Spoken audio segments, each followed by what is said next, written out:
So can everyone see the slides?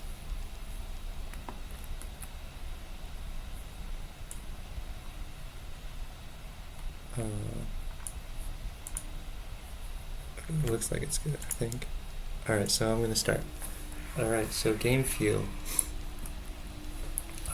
Here's some contents. It's not, yeah. Anyways, hi, I'm Dylan DeCastro. I'm from SJSU. I'm mostly a programmer, and my experience is with Unity and Unreal. I do a little bit of art, mostly pixel art, but I know a decent amount about it. Alright, so here's some games I've worked on before.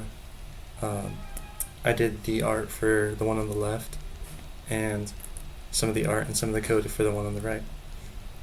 There's a couple more games, but like I wasn't able to upload them. So here's some of my favorite games. They're probably gonna get like a lot of coverage here, except for Fallout. But yeah, just so you guys know like a little bit of what I'm about. Alright, so what does game feel? Uh, First off, I want to ask you guys what game feel means to you. If anybody wants to share. Well, I left in like a little company name. Ignore that thing. That's like from the template.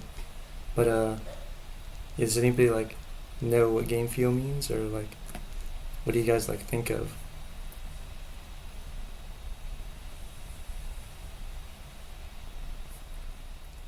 Hello, Uh, can you hear me?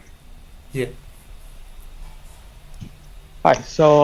My thoughts on game feel is that it's kind of just it's like the genre in a sense, but unique to the game in how it presents itself. So how the game, oh, they get disconnected. No. Oh no, no. Yeah, sorry. It's how the game kind of, there's a lot of sounds going on.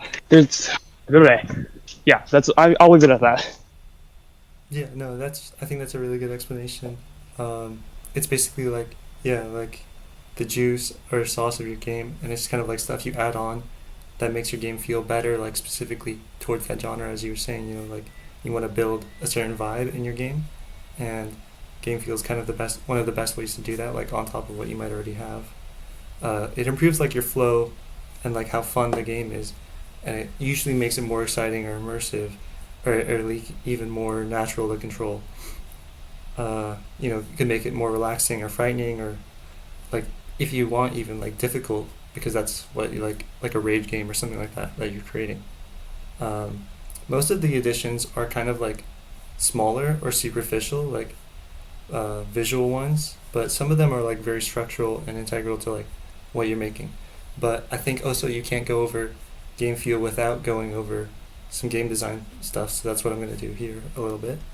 um, in general, game feel kind of comes in a lot of different forms. Like the first thing I think of is uh, like screen shake and particle effects, and they make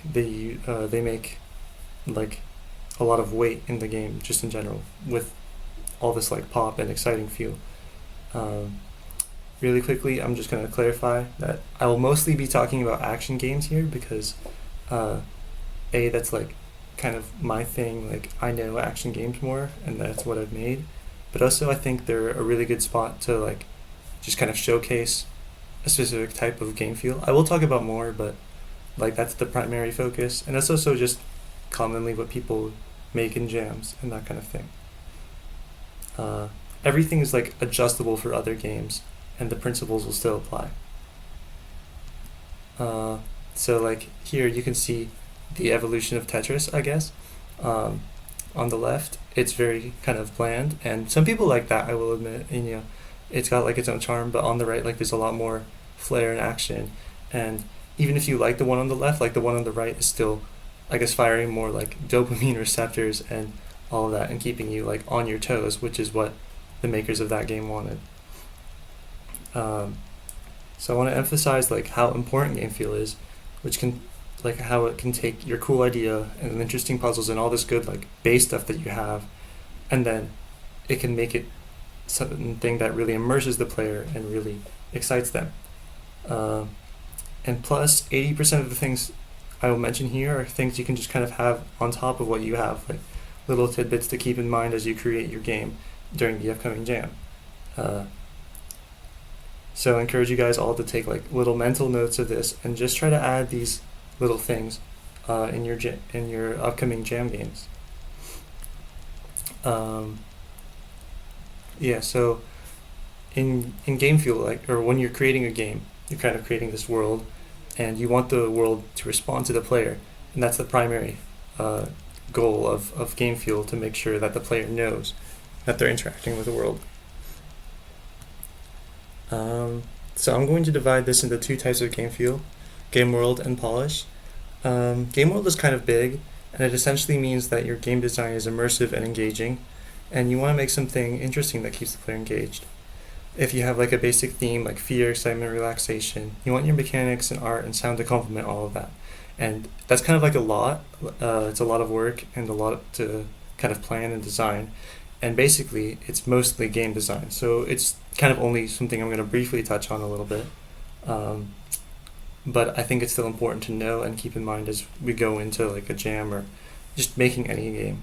And then polish is sort of easier, and it's giving player like proper feedback, good responsive controls, and having all this engaging art and sound design. The last two do tie into game world a little more, but it's more about the way they respond to the player and engage them rather than just the vibe they create. So let's get started with game world. Um, I'll keep this brief again, as it mostly falls into larger game design ideas, but they're good ideas to keep in mind. So think of your game as a series of loops and gameplay loops. The macro loop is giving the player a goal and giving them progress. The player wants something to work towards, and you have to properly reward them somehow. This can take multiple forms, such as concrete power increase, customization, and all that kind of stuff. Some games don't even have like real progress, like Spelunky, but you can see the player like kind of learn and grow, and that's its own form of progress as they like learn traps or like that kind of thing. So the important part is that they just like are able to see them progress. This is what makes them like really feel that they're actually growing, and that progression is part of the game feel. What this means is that they should, if they advance at the exact same level as a game's challenge, they won't really see that progress. It might be a good idea to have ups and downs to show the player their progress, but the best idea I can think of or the best example I can think of for this is with Sekiro, action game, where the player fights the same boss 3 times throughout the game. The first is at the very beginning, and you're scripted to die like really horribly if you get beat. And then the second fight, you fight him midway through, and he's like this difficulty test to see like how far you've learned and what you've come to do. And then finally, he's just this little stepping stone, like all the way at the end of the game, right before the final boss, and you just kind of kill him and get him over with.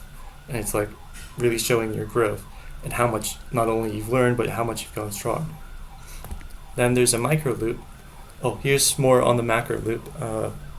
In Dark Souls, you kind of can see where you're going to go, like here, and then you end up like in that area, and then later on you're at the top and you can look down and see that. And that's kind of the same idea, like you want to be able to see how far you've come.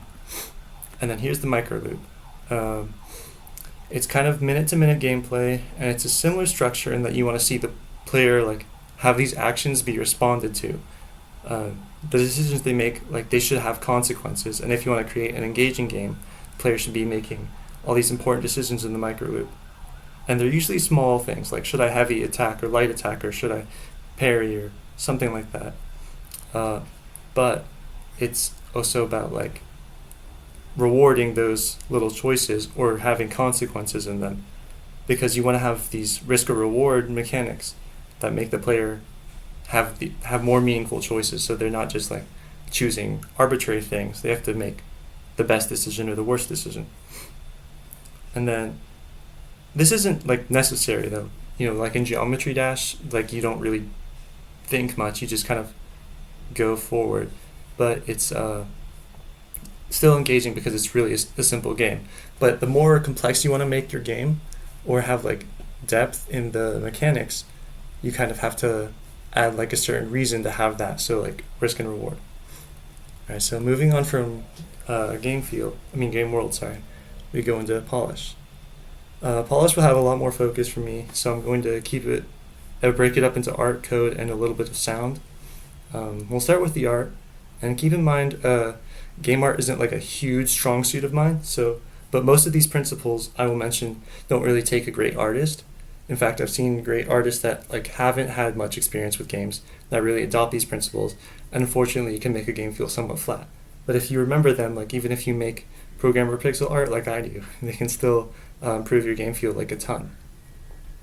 So once you've got your game your game world set up, you want to have like you have a good basis, so the player wants to engage in your loops. But now it's important to continue to emphasize how important those decisions are, and this is essentially what polish is. So something a lot of people who do animation are probably familiar with is squash and stretch. Not only is it the use of this way to add game feel, but it kind of illustrates the point of it and like what you're trying to accomplish. You want to exaggerate things in your game to make them more fluid, interesting, and weighty. In the case of animations, achieving just like a little bit of exaggeration can come from slowing down or speeding up certain segments to build more tension and create build up or something like that. When it comes to animations, sorry. All right, so here's a gameplay for a minute, and it's like really simple, but you can still kind of see like how exaggerated that little sword animation is. Like, you don't have to be a great artist to create this, like really, but you can still see like how it feels super satisfying when he pops the little bats, because like everything kind of shakes a little bit. The sword like goes out really far, and like the character like kind of squints to like show the weight of the sword, and those little things can like go a long way in making your game feel more exciting. Then there's like responsive animations that you want to have. Creating like responsive fluid ones are key to making the player feel as if the character listens to them. What this means is that starting lag before a key action should be somewhat limited. For balance reasons, there could be like certain amounts of wind up before the climax of an action, like with the sword. But you can think of it as like drawing a bowstring as a wind up, and then releasing and having the arrow fly as the climax, and then the archer going back to a more neutral pose. That's like the recovery. So ideally, you want your player to really feel like they're doing something right away. If not, there's a long wind up of them swinging their sword. They might feel like they don't have much control over the player if there's nothing really going on. So in Dark Souls, you see them have like crazy long wind ups sometimes, but they still feel like worth it, because not only are they animated really well, where you can see like there's a lot of tension between like the moment he starts swinging the blade and when he finally brings it down, but there's also like this reward of when he finally does bring it down, that something happens. And then here, like with the image on the top, you can kind of see like how little time there is and frames there are between like him just like starting to attack and then attacking right away. I haven't played this game too much, but I think like the first frame is basically just an attack. And then on the flip side, there's recovery, where the main climax of the action the player's performing. Longer ones here are more like generally acceptable, but still they might be annoying to the player or feel frustrating if you have them go on for too long or have too much of them. So for balance reasons, you can't give the player everything they want, but you do have to strike a compromise sometimes. Some maybe instead of like locking them into an animation where they can't move after an attack, just give them like a cooldown inside of your code or something. But where they can still move but are unable to attack. The same principle with wind up still applies, where if you have a long recovery, what you did to deserve that should probably have been worth it, such as swinging a giant hammer, like on the bottom. I wouldn't feel upset if I had to wait a really long time after attacking, because like I just caused a huge explosion. And then the top one, you can see like how fast he's swinging like right after, because it's a really light attack, so it feels good to go like right after. And then the next thing you can do with art is creating more of your game world. Like that plays a really big part into how your game feels. it might be drawn well and animated well, but it could still be lacking some little details that make it feel like your player is really interacting with the world more than just looking at it. One way to fill that gap is to have little interactions. Now this does require like some work with the programmers as well. But for example, like block shaking when the player hits them, like in Fortnite on the top, can quickly let the player know their actions are having an effect on the world. Escalating a little bit into things that are like harder to do, especially for a jam, are breakable objects. They can really show how the player interacts with the world. Especially good if these objects get placed in ways where they're subtly included in their actions. So during regular gameplay, the things fly and make action seem more involved. Another opportunity might be from having certain objects that just kind of ambiently interact with the player. This is complicated and would also require a lot of work. So it falls into a tech art area maybe, but to be fair, like the above do as well. But that's just kind of how game development is. You might need to put more or less work into certain things and know like a lot of how computers work and all that. Uh, so, oh, okay. Yeah, like here you can see in like Lego Star Wars, even like a super old kind of primitive game, not primitive, but like classic game, I guess. Everything's breaking and flying around, and that doesn't require like a crazy amount of like artwork, just like a little animation of the bricks flying and like explosions, and that still like adds so much like life to this little fight because all these things are breaking and flying around and it feels like you're actually like fighting someone in a bar room. So what I'm gonna have you guys do now is like watch this little clip from Dead Cells, and then I want you guys to pay attention to the art and stuff. I'm not gonna explain like any of the mechanics because that's kind of the point too. Like you should see like how the mechanics, I guess, are communicated through like all the art that's going on. And if you can, like, just keep note of like what's happening, and then I'll ask you like what you kind of notice that the art's doing.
Okay. Yeah.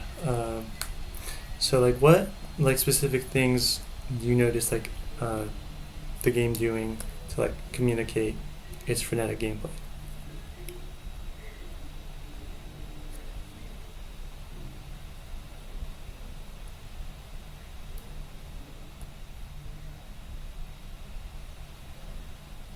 Also, just a note, like I'm in the slideshow, so it's a little hard to see like any comments if there's any.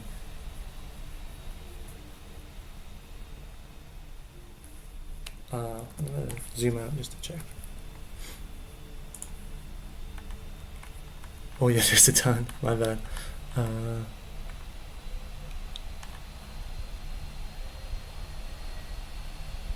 yeah, lots of particles to emphasize like things happening. That's a big one. Uh, the shining too from the collected items. Um, yeah, particles like Dead Cells is kind of known a little bit for the particles. I've heard it like as a criticism. This is also like a thing to say about like Dead Cells as a whole. It's like really really over the top, and some people don't like that. So you can keep that in mind for your game as well. Like, oh, maybe I don't want to like have tons of explosions flying everywhere because it would be like super crazy and frenetic. Um, yeah, like the explosions when enemies die and the exclamation mark that like pops up before they attack. Uh, yeah, like all the effects and everything. Ooh, I noticed like feeling of agency here. That's a big one with like especially the animations. Like it's a huge hammer, but it's still flying out so fast because like of all that agency and everything. Um, Same with the bow. Like honestly, that's like probably my least favorite bow in the game. But like even that still feels like you're really controlling it because of like all that power behind like the drawstring and everything. All right. Anyways, I think that's it. So back to the slides. All right. So and you don't just have to do this for action games as well. Um, Even in like mundane kind of moments of collecting and selling carrots. I couldn't include that here because I couldn't find a GIF. Oh yeah, just for like credit reasons, everything I'm using like GIFs and stuff is from Tenor. Uh, anyways, you can like see in Slime Rancher, well not in this GIF, but you can normally see like how when you sell carrots or something, like stars will pop up and like there's little particle effects on your cannon as they come in, and that like adds like a little nice bonus, and it feels like it's still like a cozy, warm game, and that like adds a ton.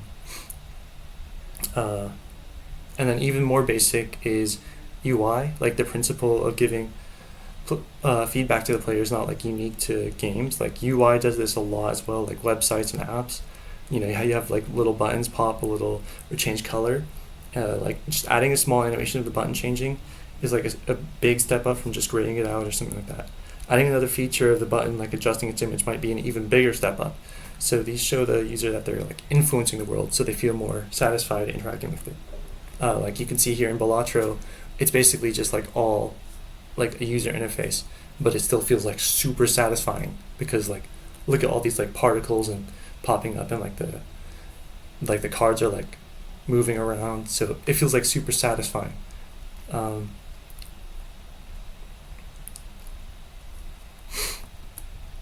Here's a little bit on sound, and I'll talk about it a little bit, but I can't say I'm a sound person. Like I've never really touched sound, so I don't really know like how it works or why it works.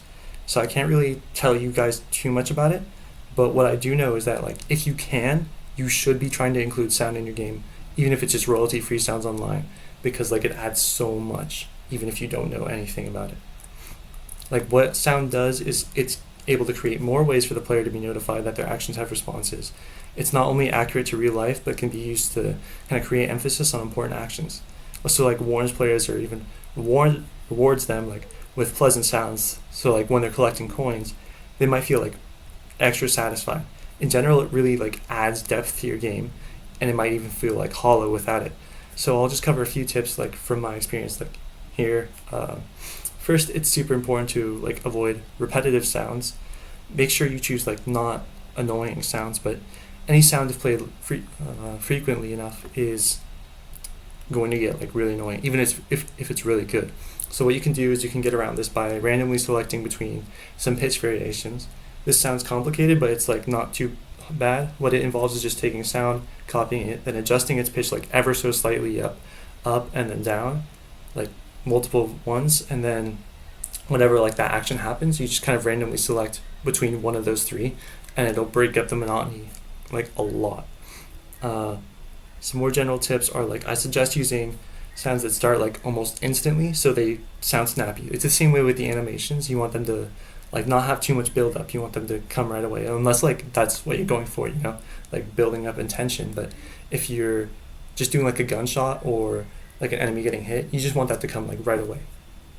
So to remember, like make sure your sounds aren't too loud and they're like all balanced around the same volume level, so they don't sound jarring. It's like kind of intuitive, but like I've made this mistake like a ton, and I've seen it happen a ton in jams where like one sound will be super loud because like you get them from a royalty free website and like they don't really balance their sounds at all. Um, Also, for impactful sounds, it's better to find something with like more bass and a thump. Like go simple rather than like get like a complicated like I don't know like metal hitting gong sound. Uh, anyways, that's all the sound stuff I know, but it's like crazy important, and it can honestly like make or break game feel on its own. Good sound design can make games like super immersive and great feeling, but unfortunately, it's just not my specialty. But just basic sounds are still so great, and like I can't emphasize that enough. Like add that little extra time to just add sound, even if you're not going for like sound on the like the category in a jam. Just having it will improve your game. Uh, and then finally, here's some like code stuff. Much of the techniques to create game feel can take like a lot of work, especially in trying to perfect it and get a certain feeling.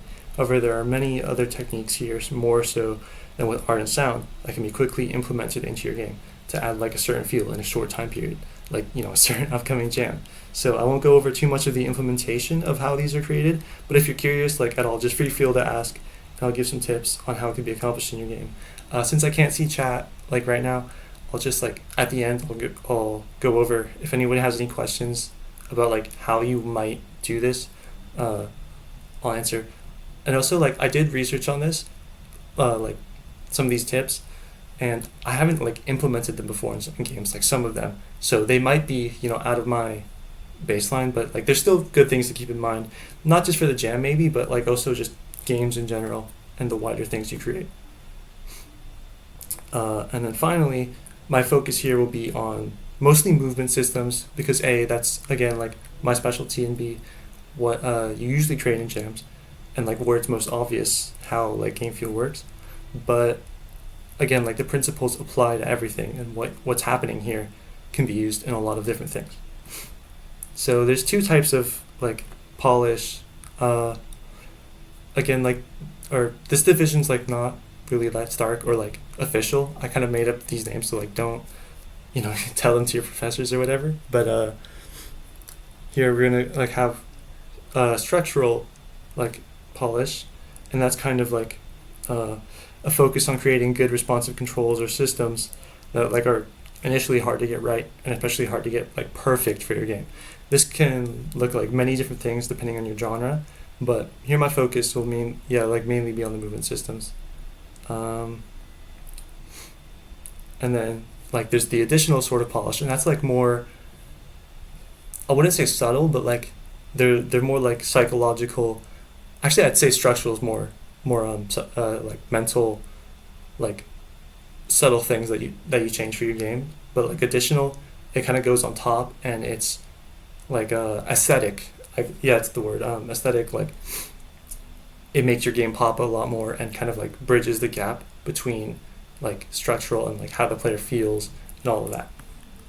So structural polish is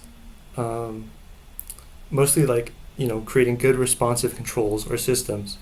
So you might want your character's motion to have a little weight, for example. This can be done with like using some slight like acceleration and deceleration when your character moves, rather than moving their position directly. Like instead of using like transform to move, you would like and just writing their like location, you'd like instead add values to maybe like their character controller or something like that. That's all Unity, by the way. I think I haven't done like Godot or anything, but yeah. So this just makes it like feel more accurate to real life. It feels smoother, more fluid, and like it shows they have inertia, and that's important in like showing that your character like follows like the laws of physics and is a thing in the world rather than just kind of teleporting everywhere. Another aspect that's like kind of unnoticed is the player's like jump. One way many games make it feel easier to control and less floaty is by having the player actually fall faster than when they initially jump and go up, and this makes it feel like snappier and more responsive.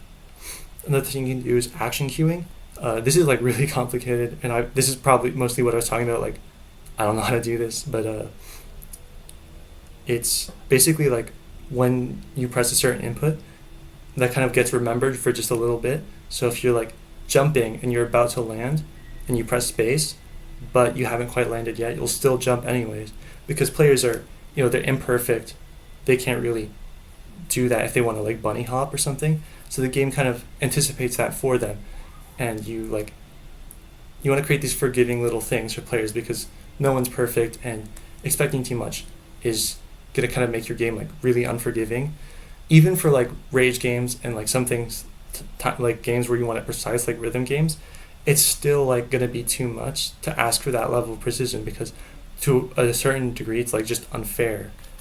So like having these little leeways for the player is like really important, and that can continue on into more things like coyote time, which is like what this gif is depicting, where if the player runs off the ledge, like they still have a little moment to jump, like coyote, and the I forgot his name, like the Roadrunner, the Looney Tunes, where he's like running off the cliff. uh, Another thing you can do is rounded hitbox corners for platforms, where it's like that because if the player lands on a corner, they'll be able to like get boosted up just a little bit, which allows them to like not get stuck. It also prevents like sticky corners, so if you run into a wall, you like get pushed away a little bit, so you don't get like stuck, and that really helps for like fast movement games. Um, yeah, so that's it for like kind of structural polish for like movement games, but I'll give some examples of what you can do in like non-movement based things to show it's not like specific to just one genre.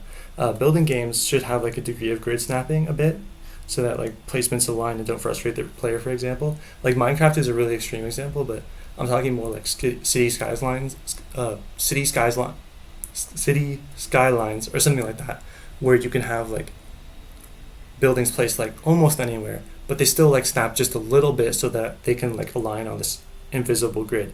Rhythm games too, like I mentioned, they offer like a lot more leeway than you might think into precise inputs, and like finding that proper balance that allows for human error is important while also like maintaining your like your challenge.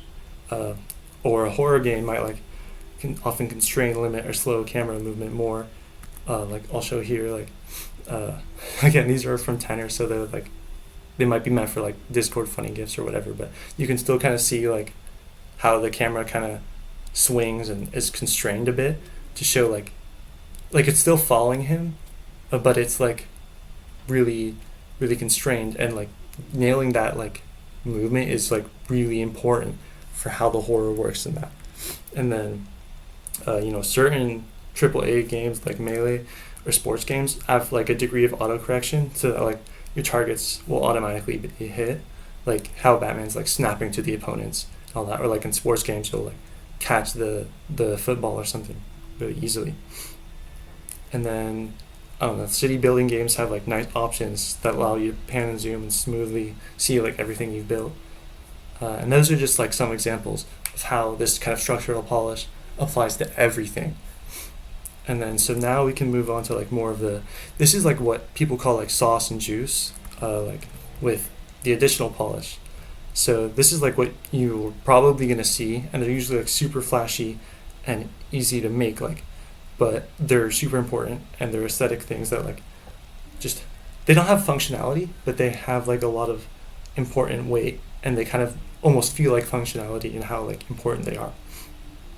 What they do is like they help communicate to the player what's happening. Essentially, like you're playing into the reactions they get from your game systems and all the structural polish you made before. So this is like what ties it all together.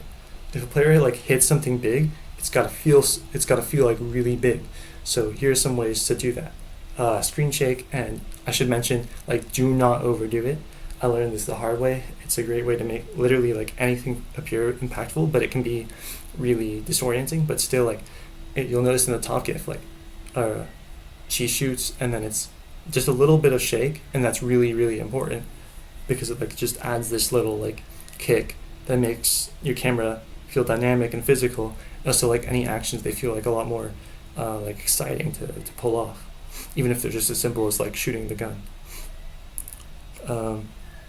Another thing you can see is like the time stop or hit stop in the bottom. Like you can see a lot of this in like high octane action games or fighters and shooters. It's sort of like an action impact frame, like or animation impact frame, where you stop like for a moment or two on certain important like impacts to like accentuate them. So the bigger the impact, the longer the stop, and it's what creates like those satisfying moments in something like Smash where you perform like a multi-hit combo, like with Meta Knight or something where he spins and then like it hits a ton of times, and each time like he stops just a little bit, like the animations, and that makes it feel way more satisfying. Uh, and this sounds like kind of complicated, the time stop stuff, but it's actually like a little simple. Unity and Unreal both have like specific settings that you can control for game speed, and you can just set that to 0 to freeze animation, physics, and all of that without stopping your code.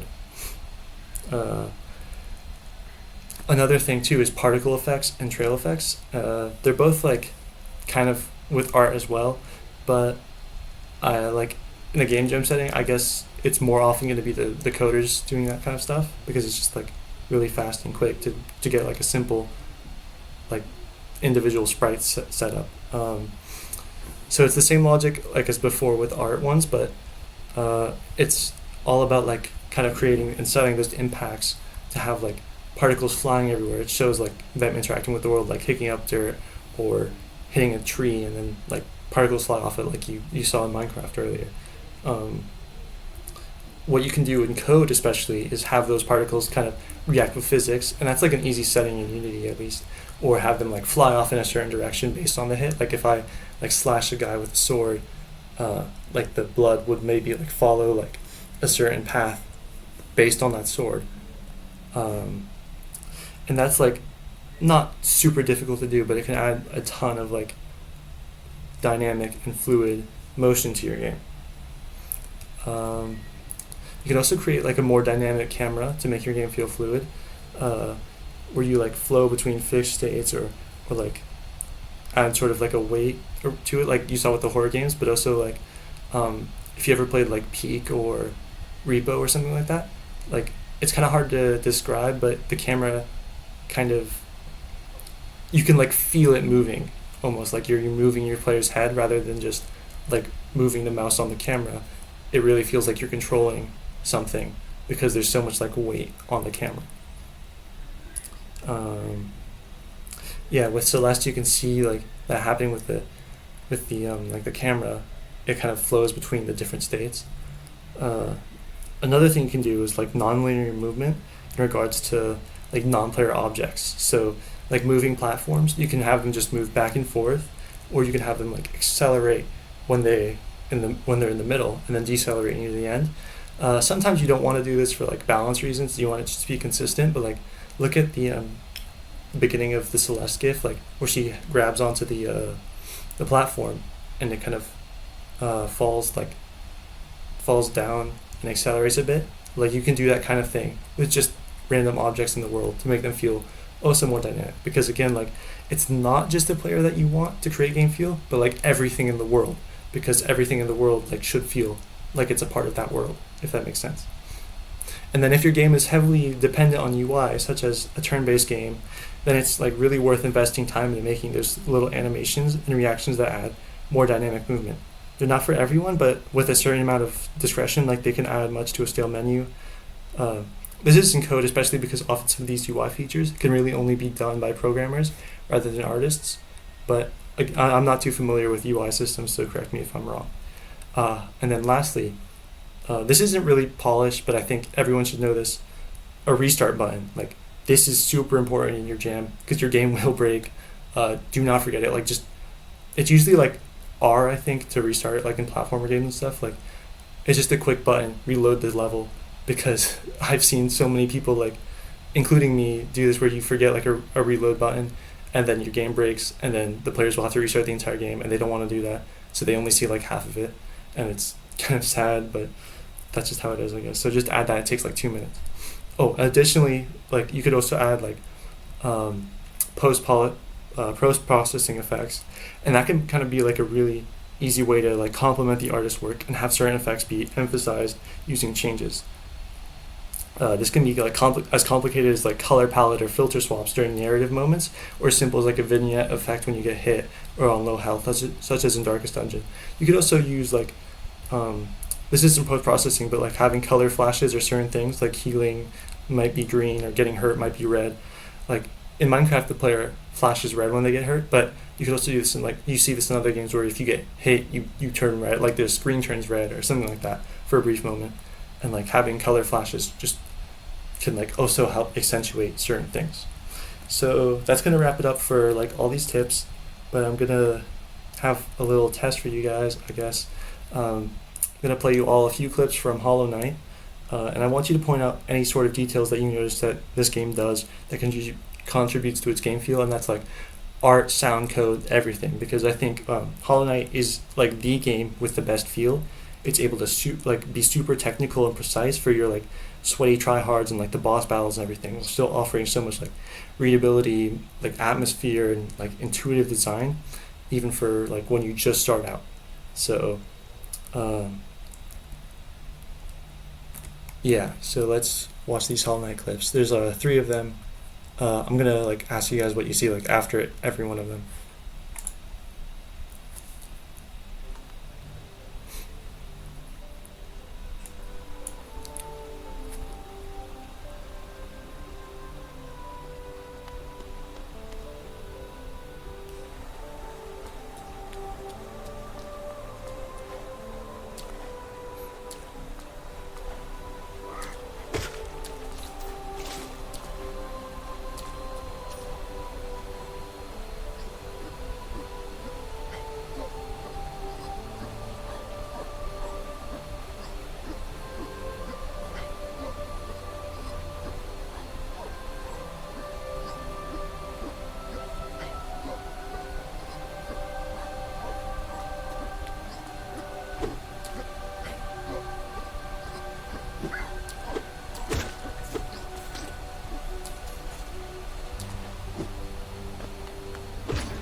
Okay, so I'm gonna zoom out so I can look at the chat again.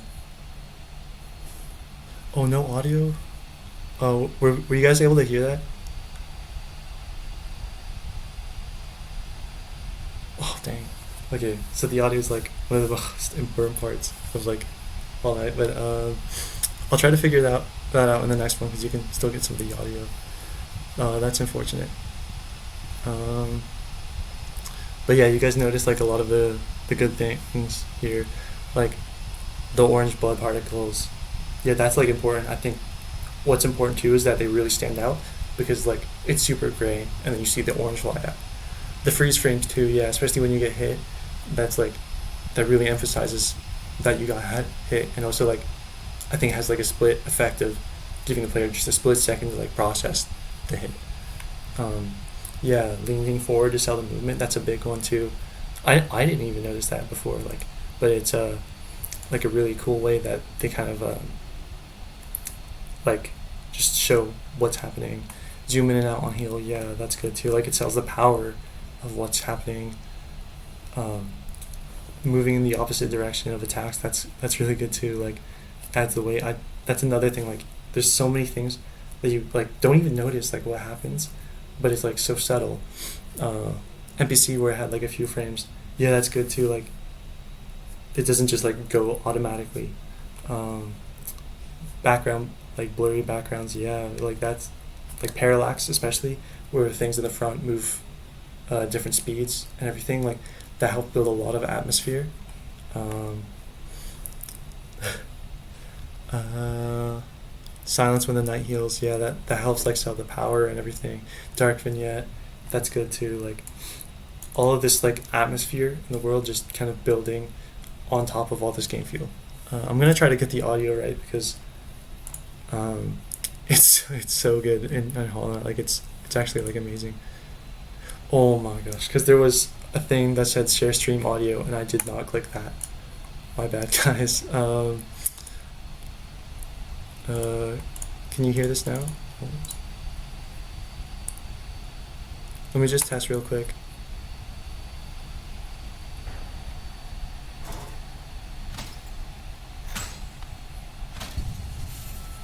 Were you guys able to hear that?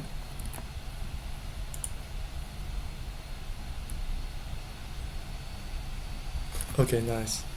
Yeah, like um, I think it's like in the more like ancient areas, but like yeah, the dust on certain platforms, like that's really like a big thing too. Or in this one, you'll see like some more of that kind of stuff. All right, so here's the next clip, and now you guys have the audio. Oops. I'll go into this.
Really quickly, I'm just gonna go back to the other one. Oops.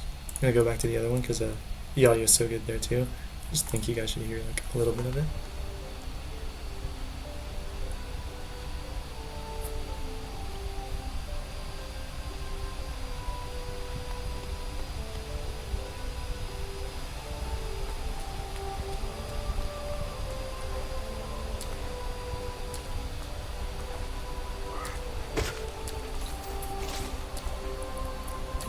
All right.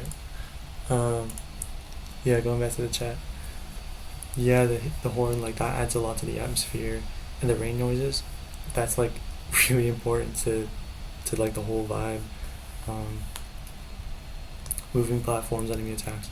Yeah, like the sounds. See, the sounds are so important, and they add like all this character to the map and the world. Um, music getting intense too. Like I noticed, the music is so killer in this game. Um, Wave of getting attacked. Yeah, like I think too. This character has like a an upgrade right now where he's like dealing damage to the enemies when he gets hit too. So that's like really important as well for like selling that impact and what's going on. Bushes rattling. Yes, that's a really good one. Like I think at the start you can see like how he or how the knight like rustles the vines and stuff, and that's like really cool because it just like shows the world interacting. Clouds of dust behind the character after a dash. Yeah, that one's yeah. Thorns of agony. That's the one. Uh, clouds of dust. Like that's super important and just like adds like this kinetic energy. Same thing as the last one. The last map I showed. That one like had like the water on the floor and stuff, and that one like adds so much atmosphere. Like it's called the City of Tears because it's like rain and like I think that's really cool how like there's the rain effects on the floor and the puddles. Um, what else? Oh, this one too. Like at the start, you could see like the dragonflies and the particles at the start. I think that was really important for like adding kind of character to this world, especially like in that area. It's a kind of a stark difference. Like you don't see a lot of those passive creatures in Hollow Knight, but like it's really cool to see them there because they're just kind of vibing in the world. Um, what else? Yeah, if you're like really into sound design and if you have the time, like Hollow Knight's sound is super immersive, so you can hear like individual footsteps, like things kind of just creaking or rustling, and that's adding so much to the world there. Um, Anything else? Oh yeah, notice like how the enemies flash when they get hit. Oh, something I never mentioned, but that's really important. Like really cool tip you could add is like having persistence of like enemies. Like when they die, they leave stuff, or like things that you break just stay there. Hollow Knight does this a lot, and like you can see like the corpses just there. Some games do this even more, like Hotline Miami. It's a whole thing where you like kill a bunch of people, go to the next floor, and then once you like accomplish your mission, you go through each floor that you went, and you can see all that destruction like still there, and that adds to like what you're doing, like because you're like a violent killer, so you can see like all this destruction that you've left, and that's like super important for that game's vibe. Um, yeah, here's one last clip. It's this one's a boss fight, so I'm gonna show like another aspect of Hollow Knight. It's also really funny, just because like the guy who was playing the game like he's like super good now. He improved. I just thought that's funny. Uh, but yeah, here's the last clip.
Yeah. So what do you guys like notice from that boss fight and like what's going on?